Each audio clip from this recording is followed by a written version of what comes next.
Hi, and welcome to my tutorial on how to paint a tree. I thought this would be a great subject because it's really helpful in showing you light and dark and how to work in shadows. And it's a great exercise if you're a beginner or maybe you've been doing watercolor for a while, but you're struggling with getting depth into your watercolor.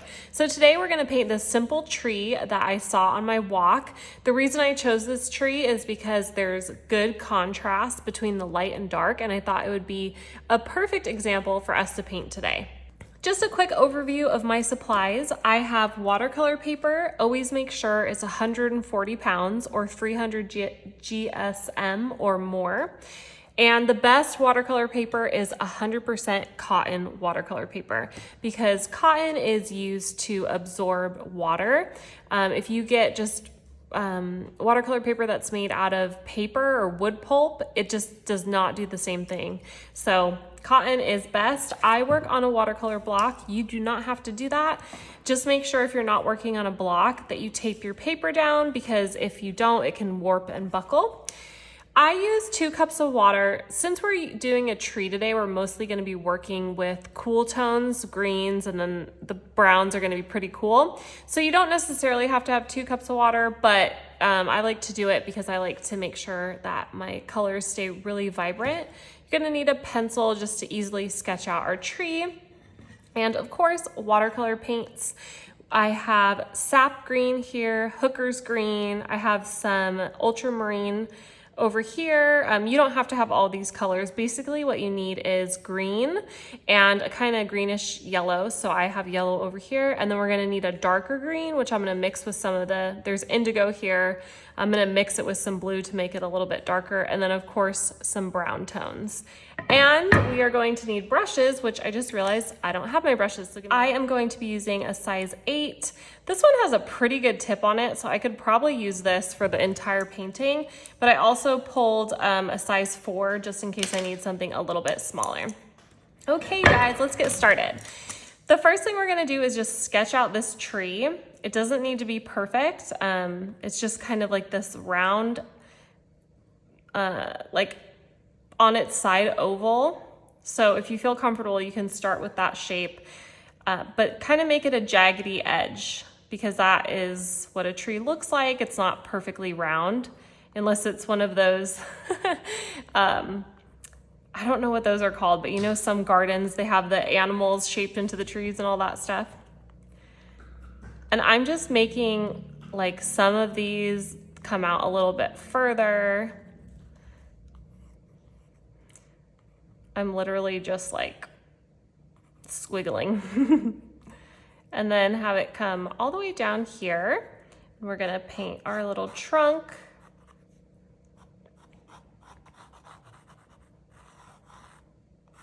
And I'm gonna put grass on the bottom just because I want to. Okay, we have our really simple sketch. You don't want to do it super, super dark because some of the lighter leaves might show through, but you can do it a little bit dark because we're working with some darker colors today.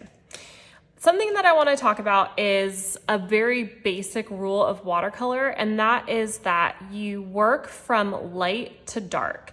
And you kind of have to reverse things in your mind a little bit. So looking at this picture of the tree, if you squint your eyes, you can see the shadows even deeper and then the lighter colors even easier. The lighter colors are what we want to paint first. So this is backwards if you've ever worked with acrylic, because with acrylic, you can add on top of that and make things lighter. But with watercolor, we can't do that. So we have to think backwards, and we have to think about what is the absolutely lightest color that we're going to have, because that's the color that we're going to paint first. Grab your largest brush, whatever you're working with today, and a good amount of water. I'm gonna mix up that lightest color that I see right now, which is a very light green, greenish yellow. This isn't the best palette for mixing stuff up. I love this palette because it's cute, but it's hard to get a lot of the color. Okay, you want something pretty watery. As I always say in all my videos, you don't want the water to be dripping or the paint dripping off your brush. We never want that, but we do want it pretty watered down. Now I'm just going to paint this whole area because As you can see, looking at the tree, there is no area that is lighter than this color. So I'm just gonna cover this whole tree with it. And it's nice to have a good tip on your brush so you can get these little areas very easily over here.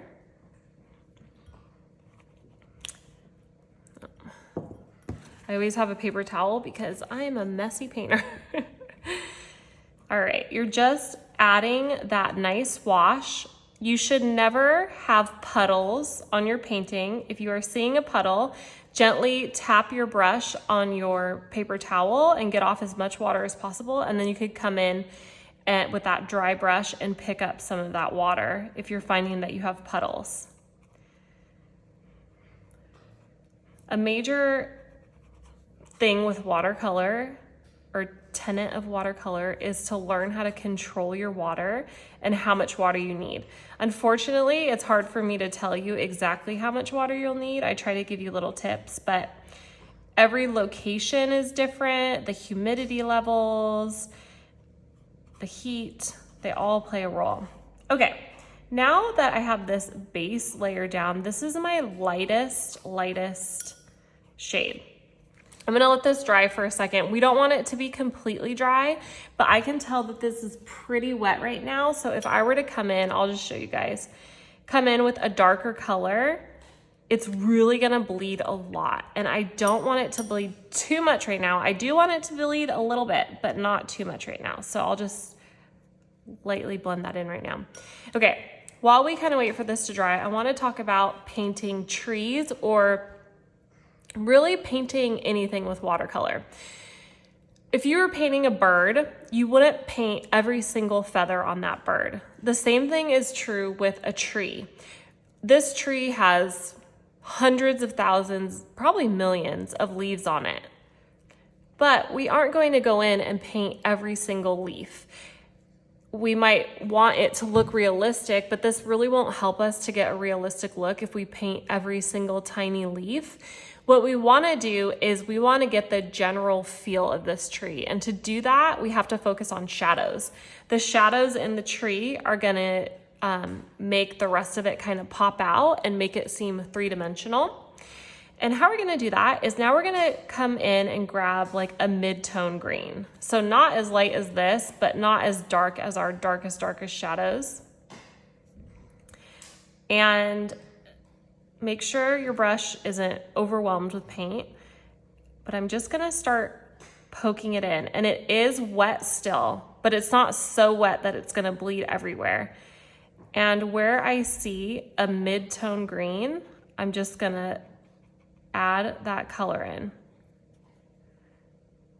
But making sure to leave some of that really bright green. There's a lot of the bright green at the top because the sun's coming down. So I'm sure to leave extra there. Then we have this big shadow in the middle. Again, I'm not trying to do an exact replica of this tree. I'm just focusing on the shadows and the light and dark to show you how to paint a tree, but not paint every single leaf. So just wherever you're seeing that mid-tone green, we're just lightly tapping it in. It's gonna look a little crazy for a little bit, so don't worry. That is another thing about watercolor, is you have to have the patience to stick with it. A lot of people quit too soon when it comes to watercolor, and that's why they're never happy with their paintings. And as we get closer to the bottom, that mid-green is gonna be almost completely at the bottom. If you hear noise in the background, it's my dog chewing on a bone. I'm sorry. Not like a bone, it's a bully stick, but it's the only way I can keep her from barking while I'm doing these. Okay. All right. If you are having trouble kind of envisioning it, you can squint your eyes. Sometimes that helps a little bit. But like I said, it's not going to be an exact replica. I'm just showing you how to paint foliage. Since this is quite wet, we're gonna leave it for a second because if we keep adding in more color and darker color, it's just gonna bleed out and we don't want it to be that, to do that. So we're gonna give it a second. We're gonna come down and paint the trunk. And for the trunk, I'm just mixing up a kind of grayish brown color. So I have sienna, burnt sienna, and I'm adding, sorry, my dog is looking at me, adding a little bit of indigo, and we're just doing a light wash.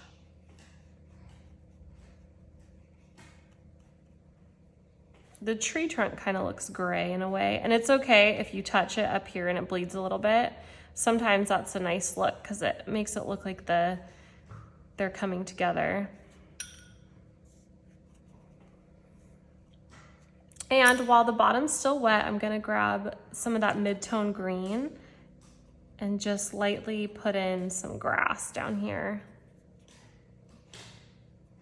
And then rinsing off my brush and getting just water, I just kind of push it down a little bit. Okay. We could probably come back into this tree even though it is not completely dry. We don't really want it to be completely dry. Let's start mixing up our even darker green. I'm adding in some indigo into this. We're gonna start putting in some of those darker shadows.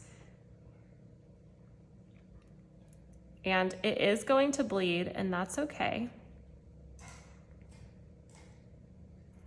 But you don't want it bleeding like all together where you're not seeing any of the other color anymore. If it's doing that, it means that your paper's way too wet and you gotta wait just a second. I'm just looking at all the areas where I see this darker shadow, and I am adding it in. But keeping in mind that I don't want it to start bleeding too much. And then definitely down here, making sure, because this would be the darkest shaded area. And make sure you come out so it looks as if there's some leaves down here, like have them come out of this area.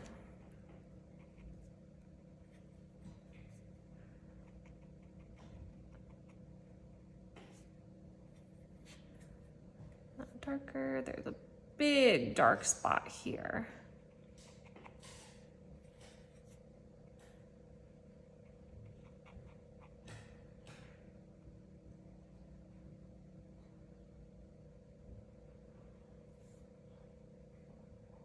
Okay.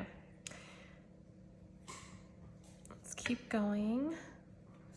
I think it might be a little too wet, but I'm just gonna keep trying to see. I'm adding in an even darker color down here.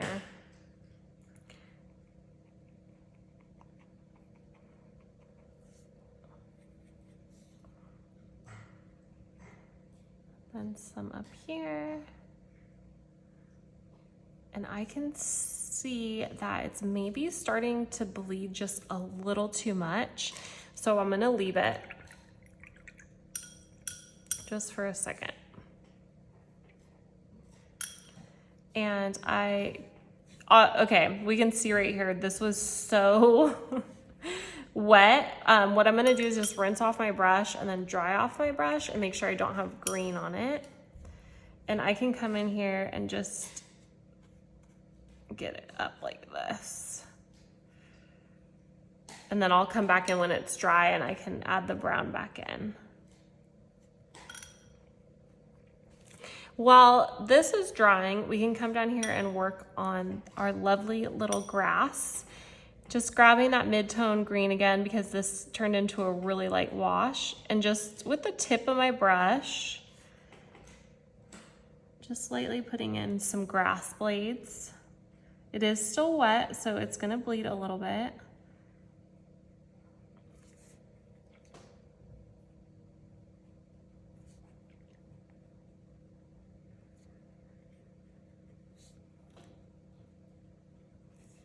It's good to have a brush with a good tip because you can use it for the entire painting not all paintings, but something like this, you can, because as long as that tip allows you to have some fine lines, then it's fantastic. Okay, we're gonna have to let this dry a little bit because it's so wet. If we came in here and we started adding more dark colors, it will start pulling up some of our paint. It's just gonna let this dry just a hair. Okay, we're back. Let's work on, oops, I just dropped a big chunk of water right here. Have to be very careful because it's not all the way dry, so it'll pull up. Okay. We're gonna work on the trunk again. We're gonna get some brownish gray. There's like a little piece of light coming in right here in the original, so I'm just gonna leave that light. And then have this come up. And grabbing a darker brown, a dark brownish gray, because it's not really brown, like a reddish brown that you would think of. Grabbing darker, I'm just gonna lightly kind of tap that in here. And then also right here. I'm just using the tip of my brush and like these little kind of dots. All right. And I'm gonna add just another little touch of grass down here.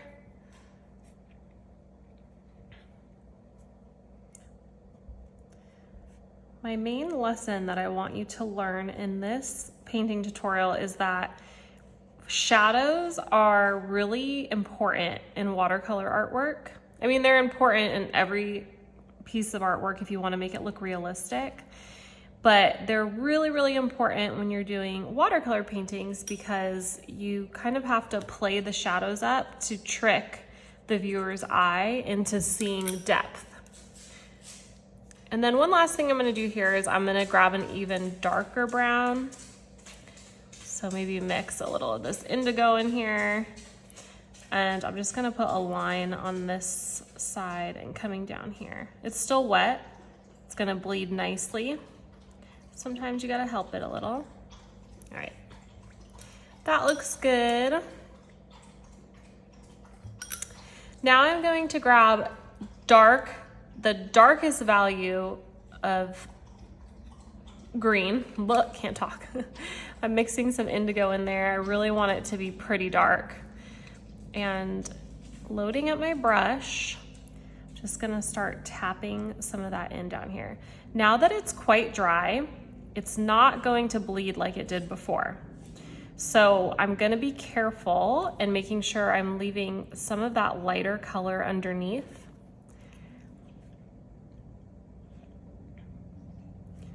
Just anywhere I kind of see. I'm just using a light tapping motion, and then I'm going to rinse off my brush and get just a little bit of water, not too much. And then I lightly tap again, and it kind of blends it in. Because we don't want any harsh lines and shadows. So I'm just lightly kind of tapping and moving it around. And then if I see areas that need a little bit more, I'll put that in there. There is actually an area where you can see through the tree, but that's okay. We're not gonna focus on that. There's a pretty dark area right here, and I wanna work on that. And again, I have the darkest shade of green that I have, and I'm doing this tapping motion. But I'm looking at my reference photo and kind of making sure that I'm leaving those areas light, where they're light, and then following, because it's not just like a straight line. It's this little curve, and there's a bunch of leaves in there, so it's not gonna be a straight curve. It's gonna have some texture to it. And then again, just grabbing a little bit of water and lightly tapping. I'm using the side of my brush and the tip of my brush, and just tap, tap, tap. Tapping it in so it blends nicely. It's okay if there's some more defined areas. And then up here, I'm gonna do the same thing because I can see there's a shadow up here. Now this is something that you could work on for a long time. You could just continue to repeat this process and go even darker and having even more variation, that is going to make it look more and more realistic. For the purposes of this video and just teaching you the basic way to do this, I'm gonna stop at this layer. So hopefully this is helpful for you guys and helps to kind of make sense. When we look at something, we are looking at the contrast, and that's where we see depth. And that is how we get depth in our paintings as well. So this little area, and then rinsing off my brush, lightly tapping. And I can see that I actually, this color is not correct. So that happens to me sometimes where the color that I mixed up is not present anymore and I accidentally go with another color. This looks like pure hooker's green. So I can either come in here and try to help it out a little bit by mixing up that color again, or I can just be like, that's just life. And as you can see, this tree is really coming together. It's cool to see it come together. When you start, you think, like, how in the world is that gonna come together? Down here, I wanna add some more dark because there would be a significant amount of shadow down here. I'll be honest to you guys, when I started this painting and teaching you, I'm like, oh crap, I don't know if this is gonna look good. But I told myself, oh my gosh, I have to listen to the things that I tell my students all the time, and that's to not give up too early. And as you can see, it's starting to all come together. There's another shadow in here.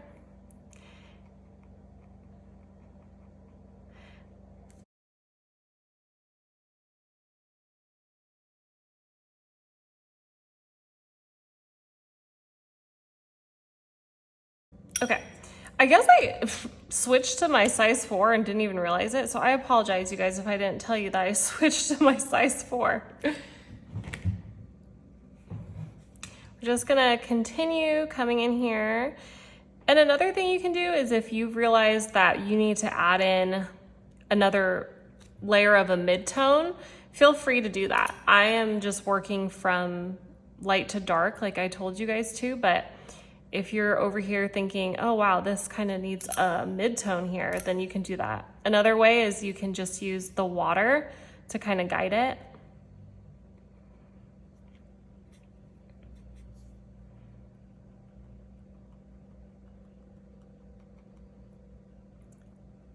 And as long as these little areas stay wet, you can do a couple of them and then come back with your clean water and kind of blend it in. But just be mindful about your water if it's clean, and also you don't want these to dry because then you won't be able to really move them around.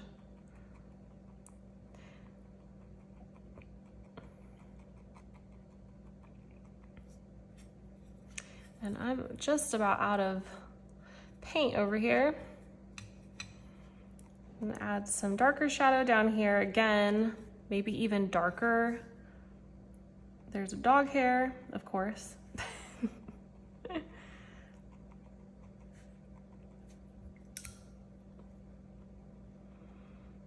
I really encourage you, if you are trying to make your watercolor paintings look more realistic, or you're having a hard time with shadows, go for a walk and look at things outside in nature and just how light falls on them. I know it kind of sounds weird, but that is a practice that I do, and now it just comes naturally to me. I'll notice that even on like people, be like, oh, the light is hitting them in this way, or it's kind of weird, but it's just how my brain works now from doing so many paintings. I'm always looking at the light and trying to figure out the light source and where the shadows are and the contrast. Something can look a lot different depending on the light. I was talking to my friend who is a makeup artist, and she was working on a bride, and she had the bride go out in the sun and then come back in to the house. And the bride's like, well, I want it to look the way that looks in the sun in the house. And she's like, well, you can't, that's not possible, because it's just how light works. And I thought that was a great example, because if you know how to take a good selfie, you know you want to take it right next to a window in indirect light because the light is softer. And part of learning how to paint well with watercolor is just learning more about light and shadows and contrast and all that good stuff. Okay, there is a point of no return and I don't want to get there, so I am going to stop right now. This is my little tutorial on how to paint a tree without painting every single leaf, but to still get a lot of depth. As you can see, the darker areas really draw your eye in, and then these lighter areas feel like they're coming forward. And I hope that this was helpful for you guys. Please let me know in the comments, and if you enjoyed this video, please like and subscribe to my channel. And thank you for watching. Have a great day.